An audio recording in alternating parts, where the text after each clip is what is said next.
should never gave this dude a mic. Here we go! He's killing it. Watch out. He's so in love and he's mad about it. Madluh. That's why we say, Come on, man, you already know. Madluh. Quite an honor introduced to you by my father. Love and warmth in all the genres musically. That bluegrass is our thing. I love that somehow you taught me it'll all be okay. It's been 4 years now and I finally have the words to say. Put on a Deborah Allen vinyl, dance till dawn. I hope to be like you. You got me writing songs. I'll never find another. You're my whole life long. Turns out I grew up to be like you. Uncle Rick is everything you could ever want in a man. 83, that year you joined in harmony. A song not out of key. You taught me to be me. Don't recreate someone else. Put your trust in God, 'cause we don't know what he knows. Put on a Deborah Allen vinyl, dance till dawn. I hope to be like you. You got me writing songs. I'll never find another. You're my whole life long. Turns out I grew up to be like you. Oh, before that gets too emotional. Right? I'm telling you, if you guys didn't know, that's not Michael, okay? That's not Michael. We have just introduced our newest song that has just gotten on our rotation. This is by, Bethany, and it's called Just Like You. It's a dedication to her aunt, but we're talking about Guncles today. Oh, that was a beautiful, beautiful song. I'm telling you, man. It's. I've been reading the book all week. Okay, I take it with me to the gym. I'm doing my little track stuff and track. What am I talking about? But anyways, introducing. Thank you everybody for tuning in. This is QSJ Radio. Our special guest today is Michael Dumlao. Right, Dumlao. Dumlao. I knew I had to throw the Filipino in there. I was kind of, I was like, But Michael Dumlao, they is an artist, author, activist, equipped with more than 21 years of advancing diversity, equity, and social justice through the award-winning brand strategy, digital marketing, and creative storytelling in corporate, federal, academic, and nonprofit environments.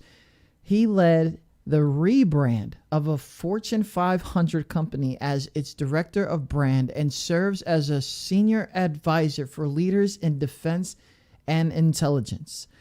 Michael was born in the Philippines, the capital, Manila, raised in Sydney, Australia, and schooled in Santa Barbara, California. Bro. Residing in Washington, D.C. with his Peruvian husband, Daniel, and their rescue dog named America. He is the proud Guncel to more than 50 far-flung nibblings and proteges to whom this book, The Wisdom of Guncles, is dedicated. Michael, welcome to QSJ Radio. Thank you. Thank you so much for having me, and thank you for that kind introduction. Listen, I've been reading this book all week. I have been in passages. I have to reread it just to look.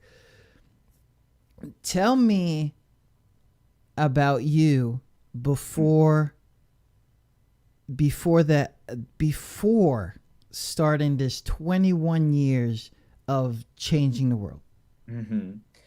So as you just said, I was born in Manila, Philippines, and I was born during the Marcos dictatorship under Ooh. martial law.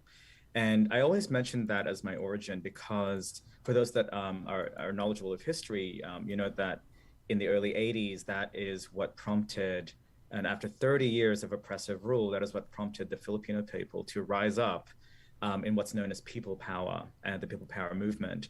And growing up, I saw what happens when an oppressed people, come together and collectively rise up to overthrow all that oppresses them and to decide, for themselves how they will rule. And as well as the chaos that ensues, the instability and all that happens right after the shackles come off, so to speak. Shortly thereafter, my family moved to Sydney, Australia to join my father's family. And then shortly after that, we moved to Santa Barbara, California. And all of that informs basically the first, 21 years of my life before I moved to DC. And constant state of, I would say, dislocation, disruption, and transformation, constant departure. In many ways, I think is what informs my approach to my career, my approach to life, my approach to guncling, which we'll talk about soon, I hope. And in many ways, also it affects and has impacted many of my career choices as well. And certainly a lot of the choices that I made in this book. So for those who are just tuning in right now and have not heard the term gunkle, it is a gay uncle, correct? Yeah, so absolutely. The gay uncle, if you don't have one, you need to find one. Okay. That's kind of what I got out of this. All right. So you as you're finding all this, and I love that you bring that up in that history, because there's a reason and a passion. While you were young, there were probably things you couldn't do, or maybe afraid of I don't know maybe, but I get it. If this land here fell into that, or we almost did, let's just put it like that. Oh my, I can't say this stuff, but I can. Your identity, you knew this. How old, and when was it a free time for you? I would say that I knew, like many LGBTQ people, certainly like many gay men, like many of us, we knew at an early age that we were different. And more importantly, that we were going to have to come to a choice whether or not to follow a path that was clearly going to be not only different from our brothers and sisters, our parents, what have you, but specifically a path that was probably going to be in defiance to that was what was expected of us to follow. I knew as early as 5 years old, honestly. And Okay. I still remember the very specific moment. In the Philippines, there's a very famous parade festival called Santa Cruzan. It's a celebration of the Christ child. And there is a special procession that goes down the village and went down my village, where there is a princess and a prince. And I was chosen to be the prince. And I knew very early on that at some point I may have wanted to be the princess, but I knew I couldn't, even though I asked. So they made me the prince. So then I insisted that if I wasn't going to be the princess, that I was going to be the glitziest, most glamorous prince there was. And I distinctly remember making very deliberate young 5-year-old toddler choices in my fashion that basically made me. It was like my first experience with drag. It felt like I wore a bright silver sequin thing. I had a cape. What 5-year-old has a cape? And and you know what? Kudos to my mom and certain people in my life where they said, you know what, this is fun. Yes, let him dress up. But that was that moment when I realized that I wasn't going to be like other boys. I wasn't going to want to, dress up, and look like a soldier. I wanted to dress up and look like a heroine. I wanted to look up and dress like, something that was shinier, frankly, than what I saw the other boys opt for. And while that didn't necessarily inform my sexuality, it did inform this very clear idea in my head that I was going to be different and that I was probably going to get bullied for it. Because when I did go out there, while the parents loved it, all the neighborhood boys thought I was like, oh my God, why do you look so gay? Why do you look so like this? Why do you look like a girl? Why do you look like that? And it made me realize that anything that was going to be natural and intrinsic to me was probably going to be met with either violence, frankly, with bullying, with defiance from others. And then that, of course, progressed all the way into my early tween years when I started to realize an attraction towards boys. And then certainly, my teenagehood, like many adolescents, I realized that I, had an attraction, to a very, very specific kind of person. And that person was defiantly not female, was very male.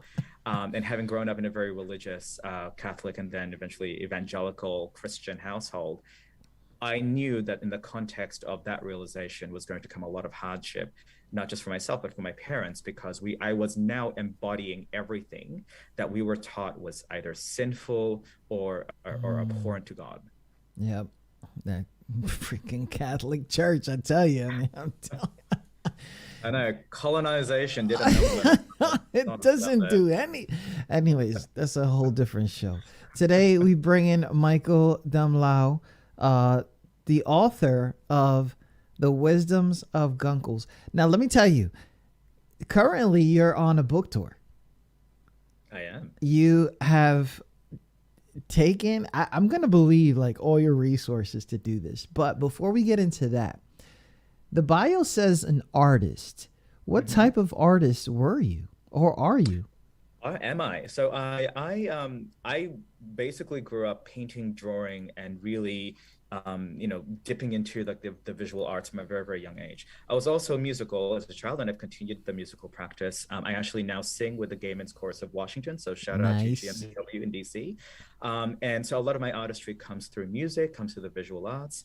I'm also known in DC as frankly, I'll say it, I'm a bit of a fashion icon. I love fashion. I actually. What do I got here? Oh, snap. Just go to Instagram and you'll see my. I see it. I see it. It's lovely. And I actually literally just walked across Melrose Avenue this morning and this afternoon and bought some new costumes. So I love fashion. I love the physicality of fashion and the fact you can literally put on and become art. And so for me, it's definitely a sense of performance. It's a sense of storytelling. I would say a lot of my artistry is manifests in various ways that one tells stories, whether that is through music, whether that is through the visual arts, whether that is through video and film, which is what I do professionally in a lot of ways, or frankly, literally what I just did. I wrote a book, right? So it's a way for me to express my creativity through storytelling, which is really, I think, the core of my artistry. I think is the core of your life, because this is like super lovely. So this is a debut, correct? Yes. So now for work, this is the big one, right? Because I think this is where you started changing lives internally and then came outside, right? Like, where was it that you were working? I mean, I'm sure you can't tell me the Fortune 500 company, but where was it that you need? It's not that hard. I just can't mention them out of agreements, but I actually, believe it or not, I still work there. Okay, that's nice. They supporting you right now. Yes, I am. I do acknowledge the privilege of being able to work remotely, the privilege of being able to have a job through the pandemic. I mean, I recognize that and the fact that I had a job that supported me while I pursued my dream writing. And they are incredibly supportive. I'm sure they also like the fact that they can now say that they have not only a senior brand director who rebranded a Fortune 500, but also somebody who's now published a book. So, I'm sure there's certainly a benefit to them, but I think more importantly, there's been a fantastic benefit to me in that, yes, I have a big job. I have a very interesting, complex job that I have had for several years and that I've been honing my craft through for 21 years. And I would say, actually, if anything, that is what allowed me the space, the mental space, and the stability to be able to write something like The Wisdom of Guncles. The activism. Don't tell me this was some 2020 stuff, okay? When does, because I know that was like a peak, but when did this start, and what was your first event? I would say actually my activism came from my grandmother, my Lola, especially my paternal Lola, that is the term for grandmother in Tagalog, in Filipino language. When she raised us, she was a politician herself. She was a leader in the church, a leader in the community, and she always pressed upon her children and her grandchildren this idea of legacy. Indeed, I think a lot of that stems from our history growing up through a dictatorship, for example, and watching a people, rise up. And she was definitely part of a lot of those movements. She was an advisor to leaders, to presidents, and she was always there to keep people accountable, to make sure that people knew that people like her were watching them, to make sure that they were not, leaning into the corruption that was pervasive and continues to be pervasive in a lot of countries, including my homeland. And I think I just saw that, right? And I saw her example. Oh, and by the way, she was a single mother. She was a single mother who raised 4 kids in the 70s, in the 60s, 70s, and 80s, right? And that, to me, the fact that she didn't remarry, she was a single mother through a very difficult time in her country's history, raised 4 amazing kids, and then raised their kids as well. For me, that showed, sort of like the resilience that one can embody for themselves. And that for me is where I got my activism. Shortly thereafter, I was very involved in, immigration, sort of like in immigration and immigration reform, as early as high school. And when I came out in high school and in college, I started becoming much more active in the, queer rights and queer liberation movements. And then I think that just kept growing and growing and growing until I found myself in my corporate jobs, especially the Fortune 500 that I am in now. And I discovered that I occupied a unique space where I brought in a lot of these ideas about equity, about diversity, about inclusion and belonging. And having come from the kind of background that my grandmother and my parents instilled in us, this social justice sort of like background and this want to build, equality for all, I brought that into my corporate space as well. I brought that into my very, very, serious job, in my client spaces, in my corporate spaces. And I started to work very hard in activating my activism in workspace, in workplaces, and making sure that our workplaces are diverse, are equitable, are inclusive, and create safe spaces for people, not only to feel like they belong, but feel like they can thrive as their full authentic selves. And that's something that I have committed to for many, many, many years, more than 10 years as a senior leader in that space within diversity, equity, and inclusion. And I'm really honored to say that actually this year we were we were nominated for a very significant national recognition for that. Several years ago, we were actually awarded several, recognitions about how we were able to really build that sense of safe space and equality in our workplace. And I'm really proud of that. And I feel like a lot of that is also what I try to infuse into this book, is this idea that you can be an activist anywhere, right? You can be in the streets or you can be in the boardroom. But as long as you have that desire and that humility, right, to want to make the world a better place that's equal for as many people as possible, for all, ideally, then you can activate that anywhere. If you're just joining us, the author, The Wisdom of Guncles, Michael Dumlao. There you go. I'm trying to. I got a lot of Filipino friends. Is joining us today, and we're talking about his little history of how this came. What's crazy is the first 3 stories all end up in DC. Okay. So I'm sitting here and I'm like, he was just chilling at the house. And then they just came to his house and they tell him all this stuff. And they are incredible people. Let me bring some of this stuff up. If you guys didn't know, this is available for purchase on Amazon. And if the link is not dropping, I'm definitely going to get the link to drop. But the wisdomofguncles.com, right? Yes. Yep. Everything's right behind him. If you guys didn't see, literally right. It's there. Like that. Follow him on the Instagram. Definitely loving everything that's going on right now. So before we get to this book, okay, now you got all this stuff going on. Job, good. Taking it by storm. Icon, congratulations. And then you want to do a book.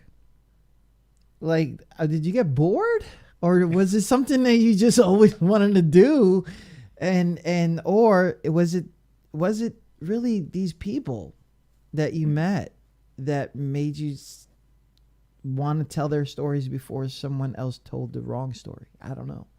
Yeah, actually, it wasn't the people. It was actually, it was the children actually that prompted it.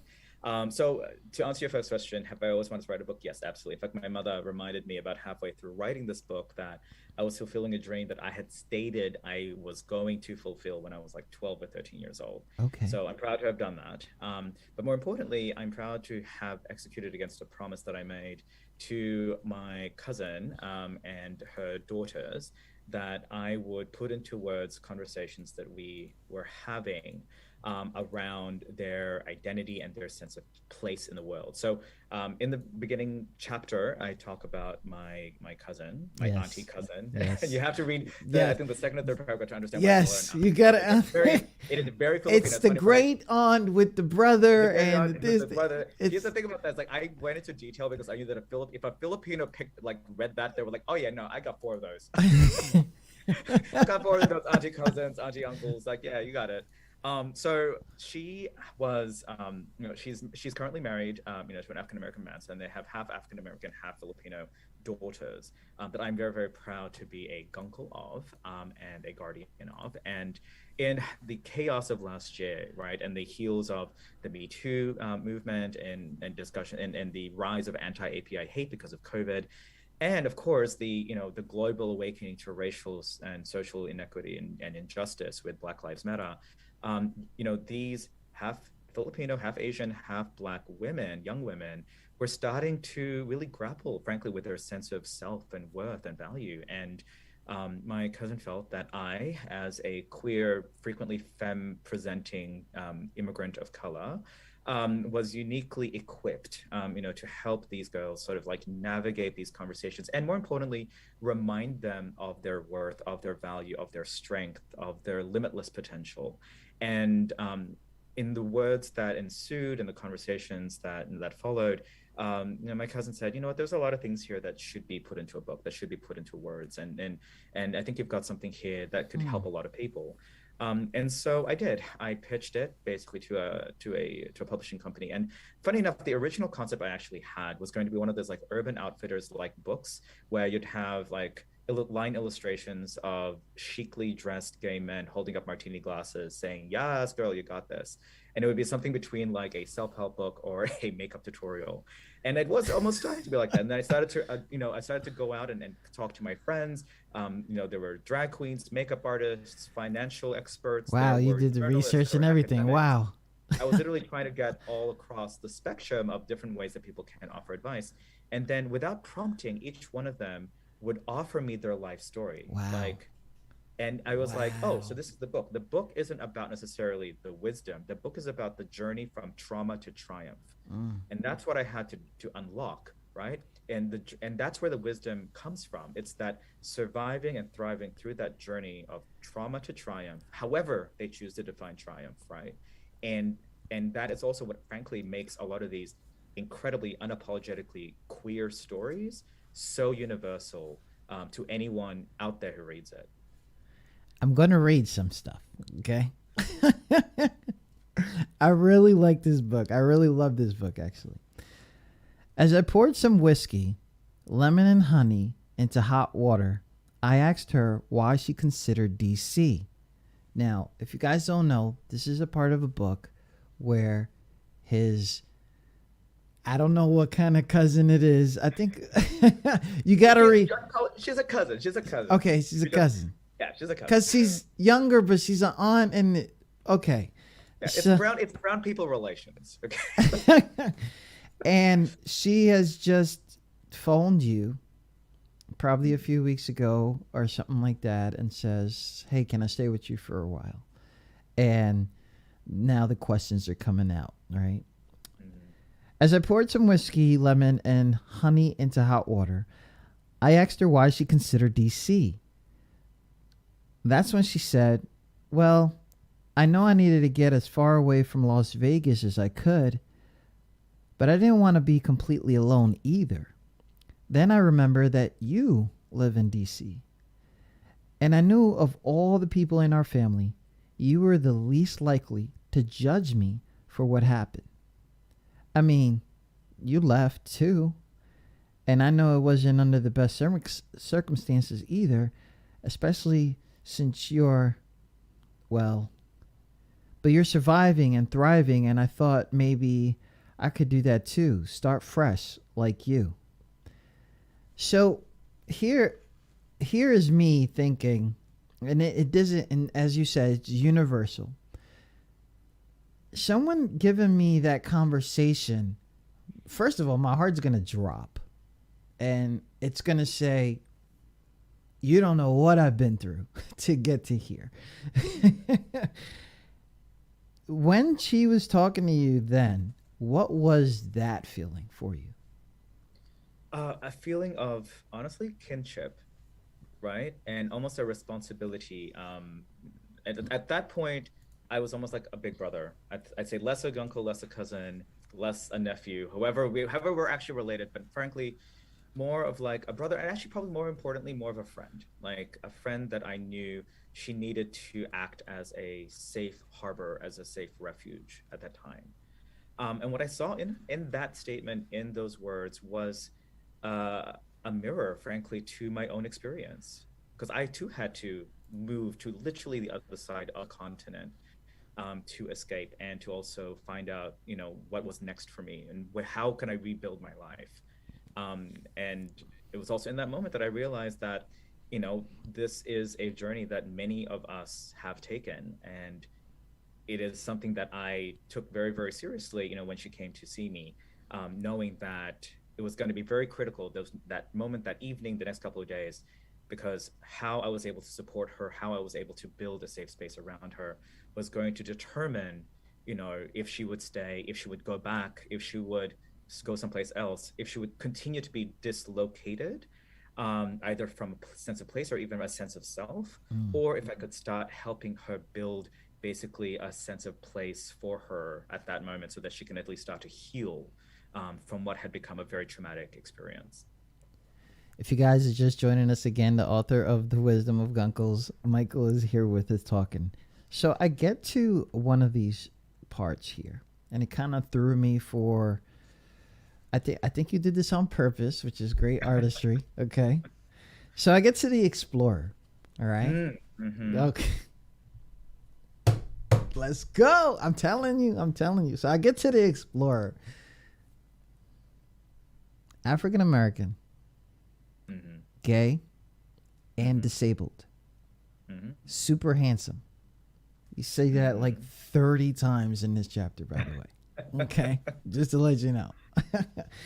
So you get to DC. His story, it gets from all these countries that he...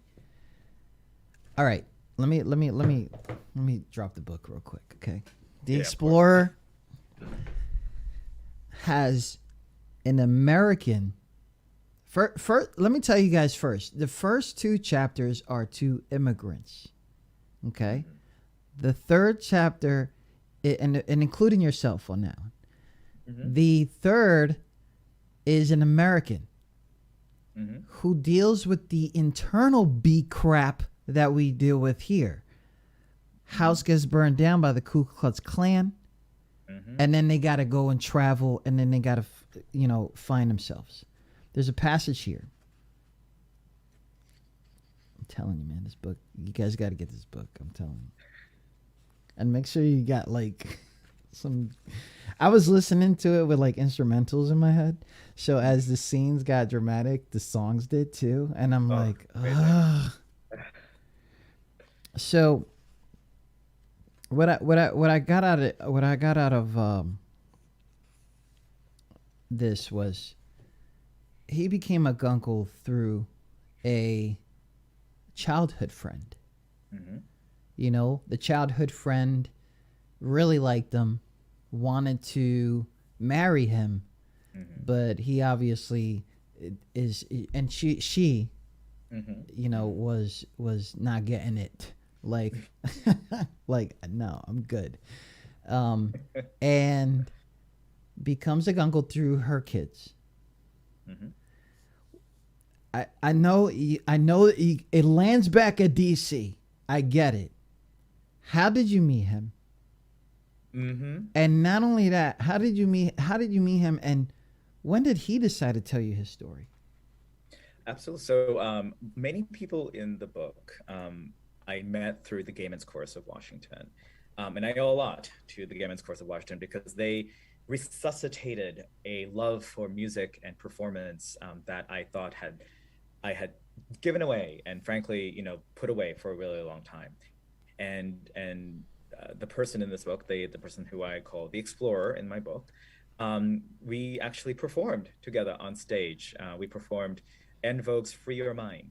Ooh, okay. Yeah, he was in a wheelchair. He was in a wheelchair. I was in heels, and we had a third person in heels, and it was all about freedom. It was about free your mind, freeing yourself from discrimination, from expectations, and just becoming free. And that's I mean, we have already been friends by then, but that's really what sealed the deal. I mean, if you sing En Vogue together, you are bonded for life. And then also, he was literally one of the first people I reached out to because I knew I had to have a story about the African American experience and about the disability experience, about what it means to travel the world in a wheelchair. And what I've always marveled at his experience, sorry, is the fact that even though he's in a wheelchair, he has gone to more countries, more places in the world than anyone I know. Yep. But I say, even though he is in a wheelchair, he has learned how to take flight.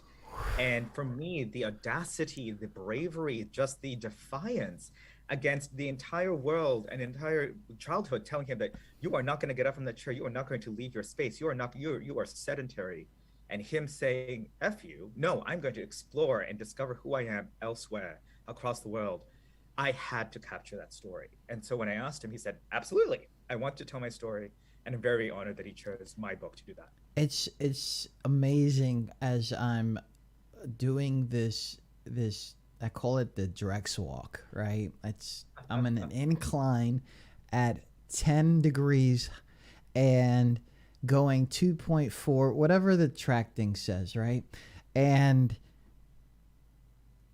what got to me was everywhere that he went, and of course he was also an advocate, right? Yes.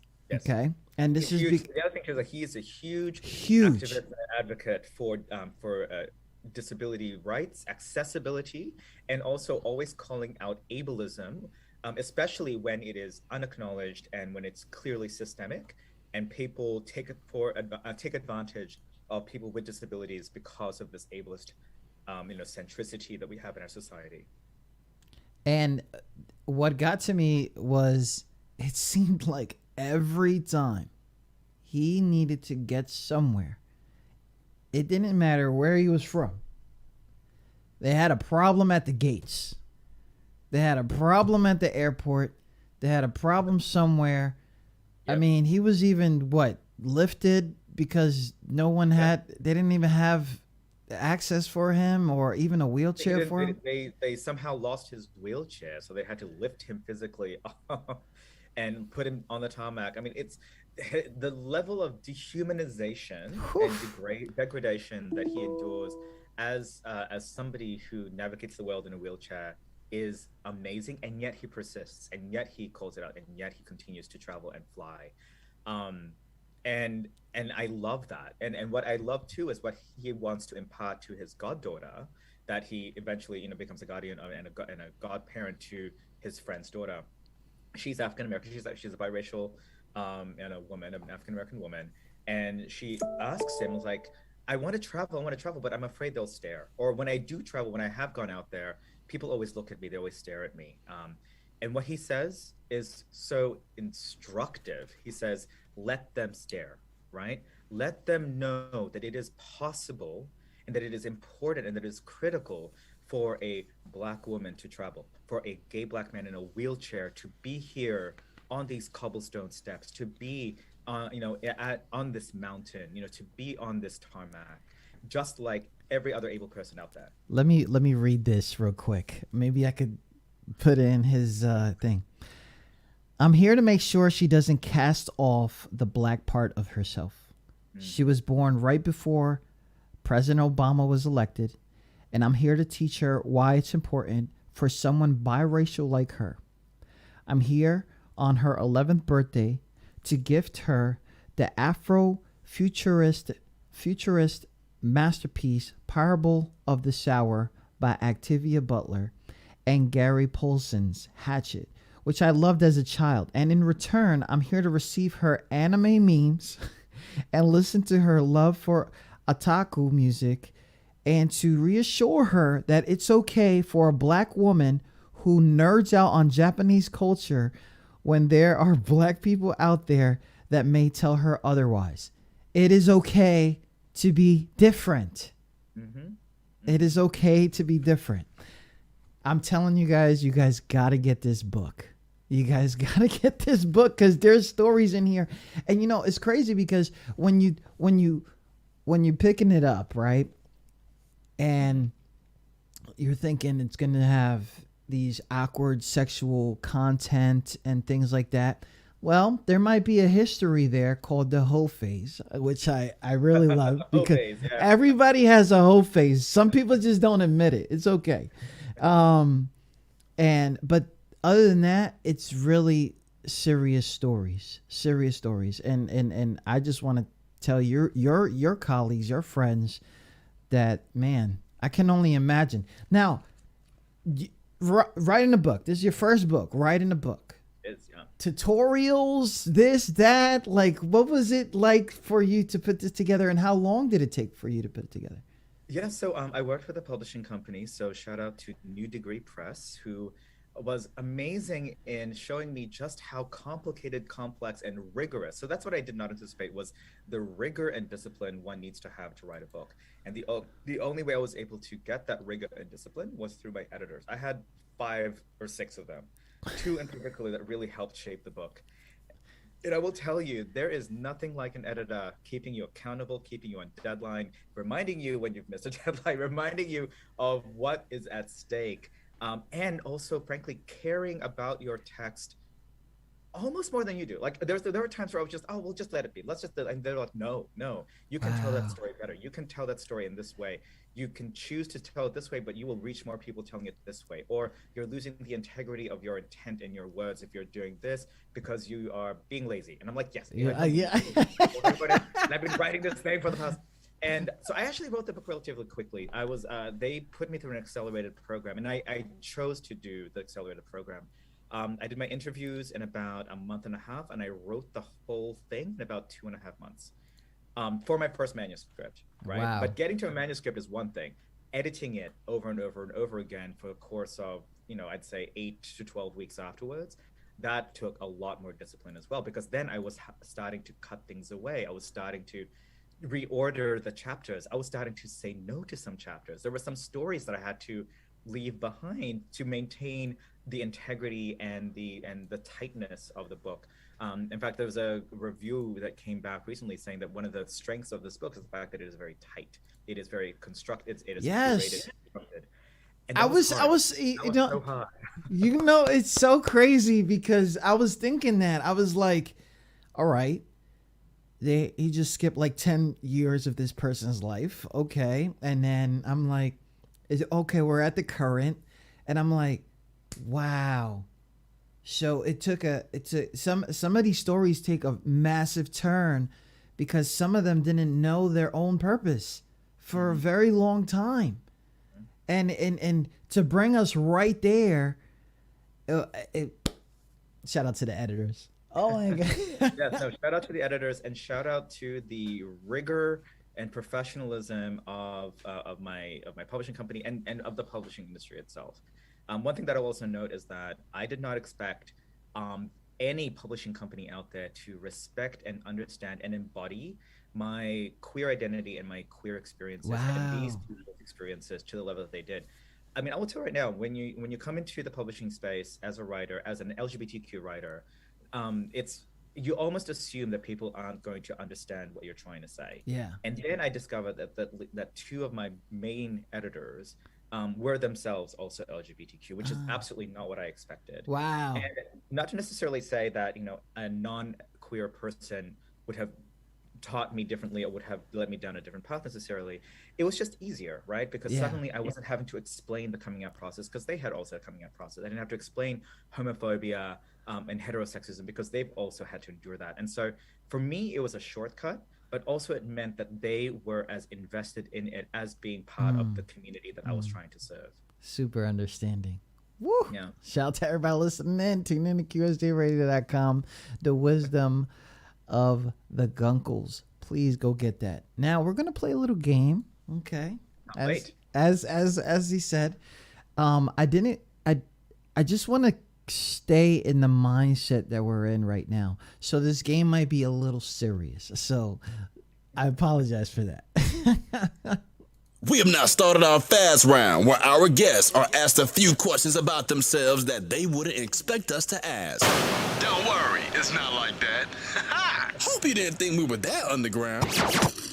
Just to reiterate, guys, there's no disclaimer.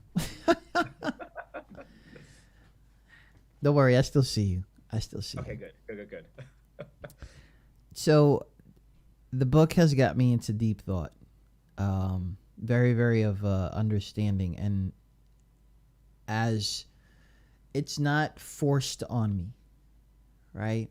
People are worried about that because there's so much of forcing upon somebody to make them understand, and I'd love that.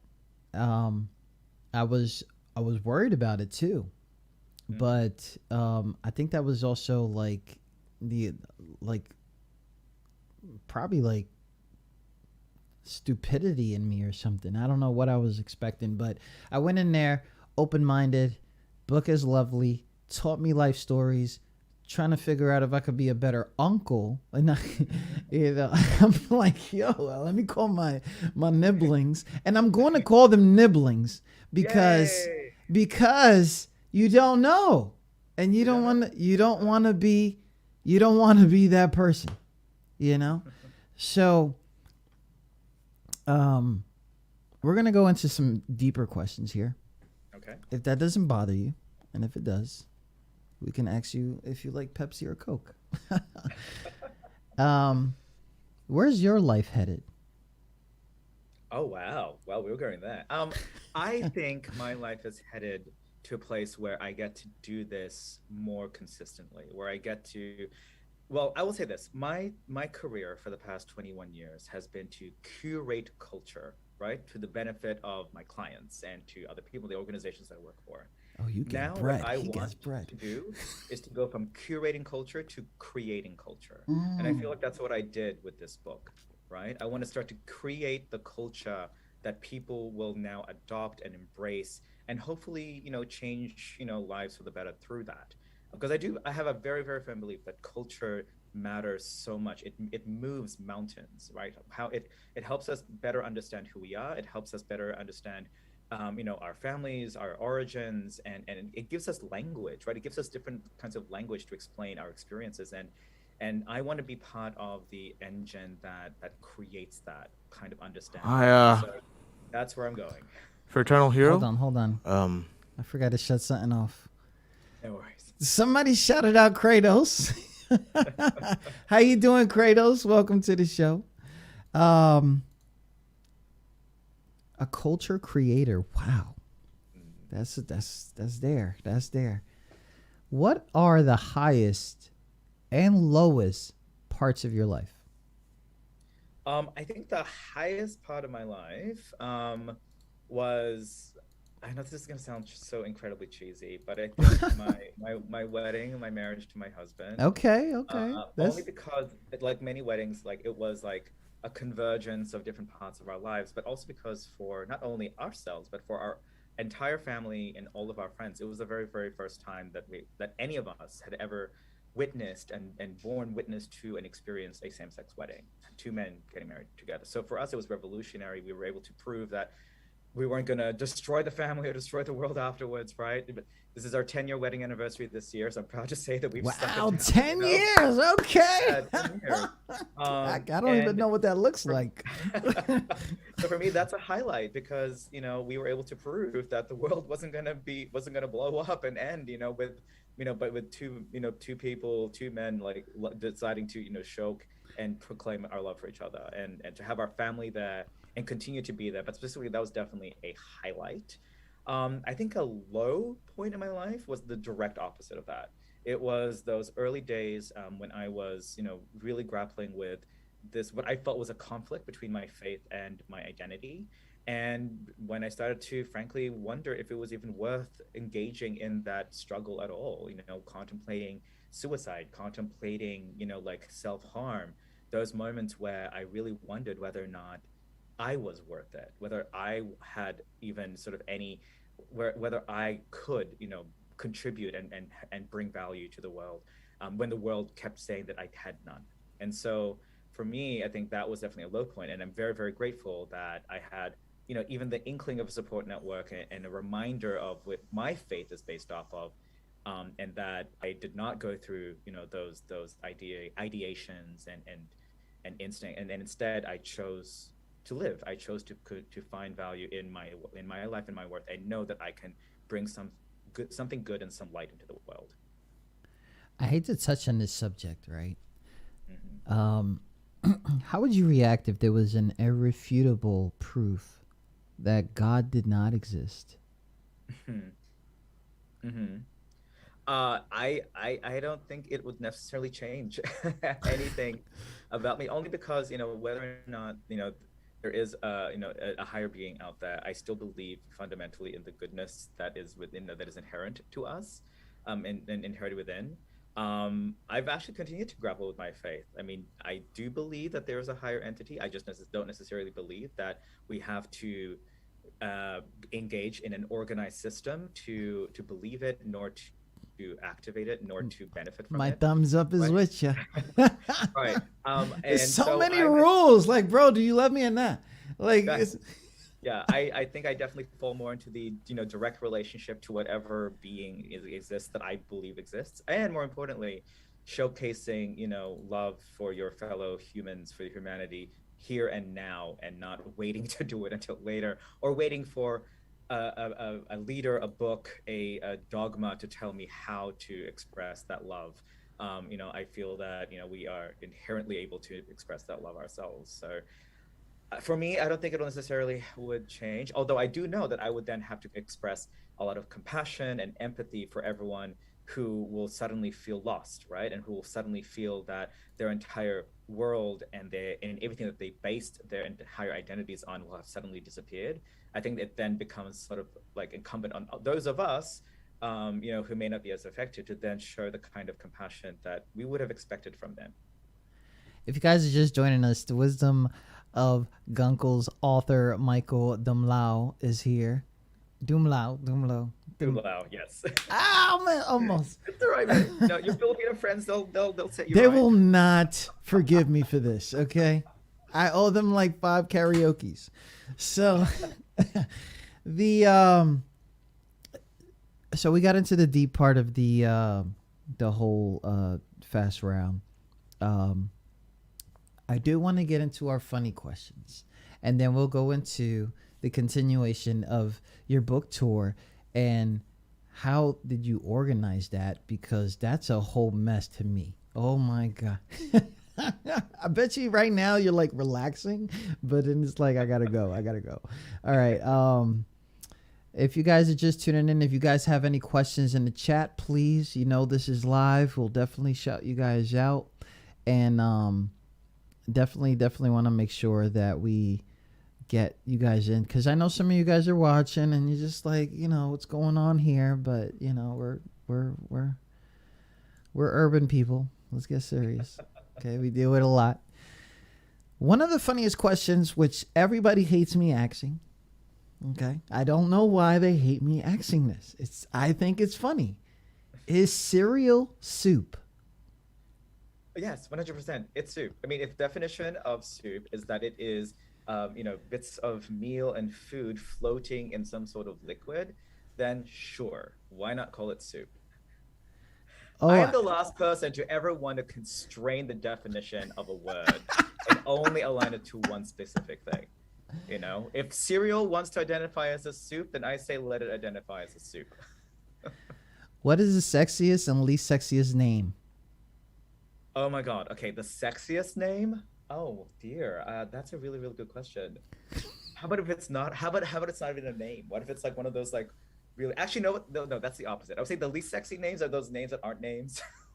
Like, oh, okay. Why give me a trial? Like, why give me a struggle? Like, just give me something, to help me put on my phone. Like, don't make your name an emoji. Like, don't do me like that. So I think like the sexiest name is the one that you make for yourself. However you want to call yourself, that is the sexiest name. What's invisible but you wish people could see? Oh God. What is invisible that I wish people can see? I think that moment when you realize that you accomplished something you never thought you could. Wow. And it doesn't have to be big, right? Yeah. I will actually tell you, what, to I know, because you asked me about my tour. That moment where you think you're gonna miss a flight, but you don't. You get through the gate, and the gate closes behind you, and you sit down in your seat, and you're like huffing and puffing, and you're cursing the world, but at the same time you're like, I made it. Wow. That feeling of you making your seat and sitting in your chair and making flight, that right there, my friend, should be something people can see. Don't tell me that was the start of the tour. Oh my God! Wow. But you know what I'm talking about, right? Yes. That feeling you're never not gonna be able to make it, and then you make it. That elation. That is what I think. If anyone ever gets to experience something, they need to experience that. In 40 years, what would people be nostalgic for? Oh dear God! The sad thing is I think in 40 years they'll be nostalgic for something stupid like TikTok. The same way that recently I was kind of sort of a little bit nostalgic for my old MySpace page. Wow, with the HTML, like this weird sort of like digital archive of my life, a capsule of like that was this moment in my life when I was like, oh, that was happening to me. Who knows? I think 40 years from now, the TikTok, I'm not a TikToker, but I can definitely see how like that is such a cultural moment for so many people around the world that they're going to be like, oh, I remember when I used to be able to do that dance and I used to floss and I used to be able to do all those things, now I can't. I think we're going to underestimate, frankly, like this moment in our history where those stupid, silly little things are going to be really what define specific key areas. Yes. Oh my God. The aliens come. I gotta use a new term. I don't know what Demi said, but what's the most embarrassing thing you have ever worn? Oh God. Well, Mr. Fashion, I like to think fashion icon. I rock and I slay everything, and I'm okay. However, I will say there was this one time where I lost my luggage, and I was forced to wear chinos. I was forced to wear khaki caca brown pants to an event because they lost my thing, and there was the only pants that fit me that I could buy at the mall last minute, and I was photographed and I stole that photo is burned and it will never surface ever again. Because oh my gosh, yes. Whoever digs that up, I will both praise you, but also your health and change. Oh, I feel bad who does the research today. What is the weirdest thing a guest has done at your house? Oh, the weirdest thing a guest has done to my house? There was this one time a friend of mine from college decided to bring his katana to my house. It was like a prized possession. And he was shocked that he couldn't bring it home to his house. Like he couldn't bring it on the flight when he was trying to go back home. So he said, hey, I need you to take care of something for me. I was like, and I thought it was going to be, I don't know, some books, maybe some clothes, maybe a car. I don't know. No, he brought home a sword, a freaking sword, a katana that he had bought. And it was like shocked that he couldn't bring it on the plane. And so he was upset about what? And so my family over the holidays, this is how you wield this katana. So to my friend Chris out there that is still ranks. We still talk about it in my own. We still talk about it in my family. Remember your friend who brought a katana to Christmas? Yeah. That is hilarious. I know you're in the corporate world, but what's the funniest business screw up you've ever heard of? Oh my gosh. Okay. There was this one time where the CEO of my company was doing this massive combination in-person and virtual event. And we were in a big auditorium, and in the speakers, right, you could hear the people who were dialing in from all across the world. And the funny thing is, I think we were all thinking it. We were all thinking like, someone's gonna flush, someone's gonna do something stupid, and it happened in a room with about 400 people in it, with people dialed in from all across the world. Somebody, I guess, unmuted themselves to ask a question but forgot to mute, and it was like, and this is long before the pandemic Zoom phenomenon, right? Yeah, this is like, this is everybody. So, this is a real meeting. Like this is a real ass meeting with real people in the room. And all of a sudden, while our CEO is talking, we hear, oh God, I swear I can't. Oh, I held it for so long. Like literally talking, narrating. And then, no. I don't know, text message, but he was like, all of a sudden we hear like, oh damn. But that still to this day is like, oh yeah. That was Cisco. That was on Cisco. It wasn't even on Zoom. That was on Cisco. No, that was a straight up like conference call dial-up. Wow, that is hilarious. Oh my. Big shout out to everybody listening. If you're just tuning in, we're in the middle of our fast round. If you were arrested for no explanation, what would your friends and family assume you have done? Wear chinos again. Get arrested by the fashion police. I think my friends and family would think that I inadvertently, accidentally, like took something out of a museum, thinking that I could like just. What? Because there have been times. That's why he went to DC. And I'm like, I can wear that, and I think I should. Oh my god. Oh my god. Oh man, I'm the kind of person who like legitimately may actually go to the Louvre one day and just like pick up a headdress and be like, no, that's for me. Wow. What are some fun and interesting alternatives to war that countries could settle their differences with? Twister, 100%. Oh, and of course karaoke, which as my fellow for real is how we settle a lot of disputes. Matt, it's not even a game. You just but here's the thing though. You ever done karaoke with Filipinos? Yes. That ish is cool. It's not even 4:00 in the morning. Like, what are you guys doing? I'm eating goat and I'm going and I'm feeling. Oh my. I had to do like a whole new world one day. Like, do it. It's okay. Like, what? It's okay, do it. Yeah. and then later, like the 12-year-old like nephew follows you, right? And you're like, that's cute, and does the exact same thing, but does it like infinitely better.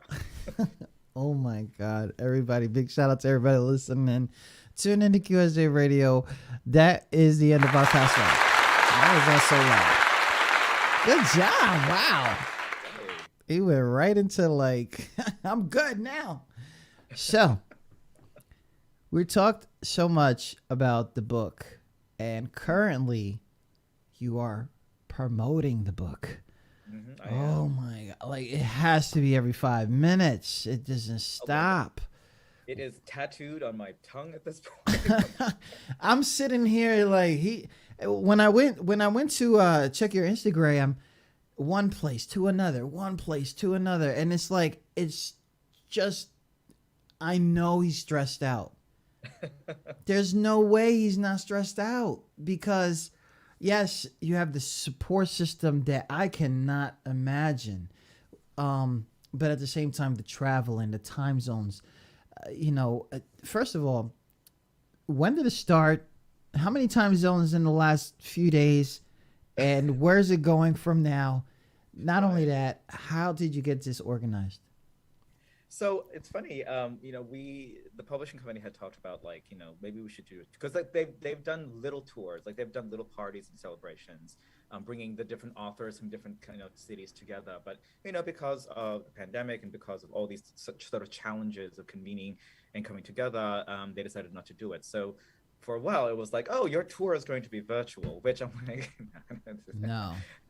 this has got to be. So once I was not only vaccinated, but boosted, once I knew that people could also get boosted, once I knew that I could do this defensively, scientifically, as safely as I could, Get it. right? Then I announced it, I started organizing it. And this is, if anything, this tour has been the truest test of my network and my ability to activate networking. Like if people say, networking is key, networking is important, my tour is absolutely a testament to that, because this comes from me literally calling friends and coworkers and colleagues and partners in crime throughout all of my life, whether it was an old colleague of mine from a previous work or an old business that I used to run, or of course, like my own family, they've been amazing in hosting me, to just, other, fellow activists, fellow artists, who were eager to have me in their city. And actually what I discovered is, success builds on success. And so I knew that. I couldn't have betted on that, right? I knew that if I just said, hey, I'm going to do a book reading in this city and this city, and all it was literally just me crashing on my brother's couch in Austin and reading to like my cousins and his friends, it's still a book reading in Austin. It makes people realize, oh, I'm willing to go there. And then, of course, once I said that, they said, well, if you're going to be in Austin, you're going to have to come to LA. You're going to have to come to San Francisco. You have to come to here. And then that's when things started to get really serious and real. And I tapped into my many, many years as an event planner. I used to plan fashion shows all across the world. I used to run one of the largest, if not the largest ethical fashion show in Washington, D.C. for more than 10 years. And that, if anything, that also taught me how to, really activate, events remotely, from afar. And so, we booked or I was sponsored, by event spaces, by people, and then we activated the network, right? And before long, and one of the things to also say is that I specifically chose October because it is LGBTQ History Month and Filipino American History Month. And I led with that, right? So I went to my queer community, I went to my Filipino community, and I said, I want to be the event that you put on in celebration of our month, of our tribute month. And frankly, a lot of it was like me taking an event off their hands. They were like, oh my God, thank God. And like, I don't have to do this. Wow. I'll just put you and your book, and that's our event for the month. Wow, nice. And I covered two things. I covered both the gays and the Filipino. So I did that. And then it just, it snowballed from there. And actually, I'm continuing to get requests and bookings because of it. When I finally booked 10 cities, so it started off in New York City, and then, of course, a big launch in DC. Then I flew to Dallas and Austin, and then from there went to Oakland and San Francisco. Those are two separate things. And then from there went to San Diego, from San Diego to Malibu, from Malibu to historic Filipino town, to Cerritos, California. And then tonight I'm doing a reading in Melrose. And then I end the entire thing in Santa Barbara, California, where my family first immigrated to. First at a reading at the Gay Straight Alliance of my old high school. Wow. And then ending up in the Santa Barbara Filipino community, the very first community that my immigrant family found and was embraced by, and where we settled. And so for me, it's a complete full circle come home moment that I'm really, really proud to have been able to execute. And once again, it's all through the network, it's also the support network. Am I stressed? Was I stressed? Yes, getting to this. But once I got to the city, man, the love and the support, and just the fact that I was seeing people that I haven't seen since the pandemic, even before then, it was just love. All it was was an outpouring of love. Wow. I know one of the big things, it might not look like it, but I know that like these home cooked meals is something more special than anything that's going on. Your first book, you keep saying something, the network, right? Right. I'm like, should I test mine? And I'm like, nah, I'll be stuck. You'd be surprised, man. People, if nothing else, these days, particularly right now, after a full year and a half of being locked away, people are like, yes, please come. I will do whatever. Like, I want to see you. I just wanna, and if you give them an experience, and I did make sure that my readings are an experience. My launch in DC had a gay gospel choir to start, In the middle was a drag queen, the same drag queen that I write about in the book that replicated their number in the book. And then it had me singing, like basically as part of the chorus, throughout it, with readings and a Q&A and a kiki with me and the artist. And it was an experience, right? And I have tried to bring that, actually, including things like music, and art and celebration of storytelling all across all of these experiences, all across the cities. Wow. A whole concert. A whole concert. It's a show. I have not been part of that, but I am really grateful that you took a break to talk to us. You're sitting down. You still gave us a show. You still did your thing. Michael Dumlao, The Wisdom of Guncles, a story of gay uncles. And there are so many background stories. You guys got to check this out, man. I'm not even done. Okay. I had to reread it. Like, wow. Is it really, if you got a gunkle, hit him up today. Tell him Michael sent you. Michael, thank you so much for sitting with us, man. Absolutely. Thank you so much for this amazing opportunity, this platform, and for being able to speak to your listeners.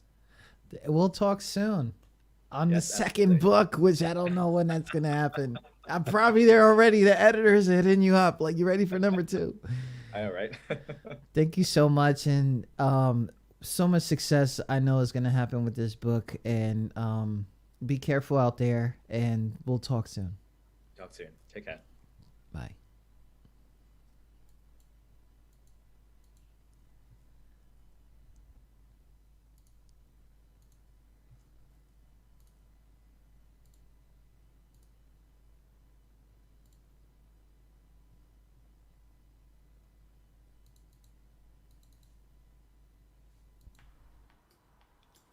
Quite an honor introduced to you by my father. Love and warmth in all the genres musically that progresses our thing. I love that somehow you taught me it'll all be okay. It's been 4 years now and I finally have the words to say. Put on a Deborah Allen vinyl, dance till dawn. I hope to be like you. You got me writing songs. I'll never find another. You're my whole life long. Turns out I grew up to be like you. Uncle Rick is everything you could ever. Once again, thank you, Michael Dumlao, for sharing your story with us as he continues his tour of The Wisdom of Guncles. First book, I got so adapted to this book. It's like it comes with me everywhere, to the gym, to the restaurant, just to read a passage or two. And I tell you guys right now, I'm not sitting here reading books. I'm not even sitting here reading articles. And amazing. An artist, an author, an activist equipped with more than 21 years of advancing diversity, equity, social justice through award-winning brand strategy, digital marketing, and creative storytelling in corporate, federal, academic, and nonprofit environments. I'm going to tell you something, guys, right now. It might not be clear to you because the audience doesn't understand. But this advocate is known worldwide. This advocate, this author is known in so many different communities. This guy right here, this incredible human being, is continuously showing his message by showing the other side, the stories. Listen, I'm just I'm incredibly happy that that went down. Are you the black sheep in your family who chafes at traditions and seeks examples of how to redefine them? This is what they called them, right? Black sheeps. But they're really guncles. They're really just gay uncles. And that's it. They're guncles. And they have a lot of wisdom. And they have gone through so much, especially through so much of these years. But I'm going to read another passage here. This is from Cristobal, his story, and Diana the Dreamer, while he was talking to her. Cristobal taught Diana, you can break the mold and you'll be all right. The world is a big place, and yes, it can be frightening. But just know that you have a big part to play in it. People like me will be there every step of the way, cheering you on. And Diane suggests, I guess that means those people. Cristobal responds and says, we are those people, mi suelo.